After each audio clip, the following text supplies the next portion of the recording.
কুড়িগ্রামের উলিপুর মিনি স্টেডিয়ামে শহীদ রায়হান ফুটবল টুর্নামেন্টের ফাইনাল খেলাকে ঘিরে জমে উঠেছিল উৎসবের এক আমেজ। জুলাই ঐক্য পরিষদের আয়োজনে এই টুর্নামেন্টে অংশ নেন কুড়িগ্রাম জেলার বিভিন্ন উপজেলা থেকে আগত প্রায় ৮টি দল।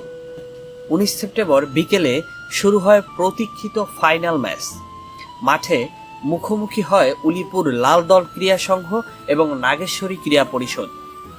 তীব্র প্রতিদ্বন্দ্বিতামূলক খেলা শেষে ২-১ গোল ব্যবধানে নাগেশ্বরীকে হারিয়ে চ্যাম্পিয়নের মুকুট পরেন উলিপুর লাল দল ক্রীড়া সংঘ। ম্যাচ শেষে চ্যাম্পিয়ন ও রানার্স আপ দলের হাতে ট্রফি তুলে দেন বাংলাদেশ জাতীয়তাবাদী দল বিএনপি মনোনীত কুড়িগ্রাম ৩ আসনের সংসদ সদস্য প্রার্থী তাজভিরুল ইসলাম।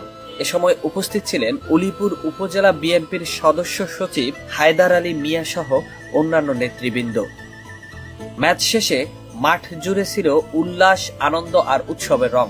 তরুণদের প্রতিভা বিকাশ এবং সুষ্ঠু সমাজ গঠনে এক গুরুত্বপূর্ণ উদ্যোগ বলে মনে করেন আয়োজকরা।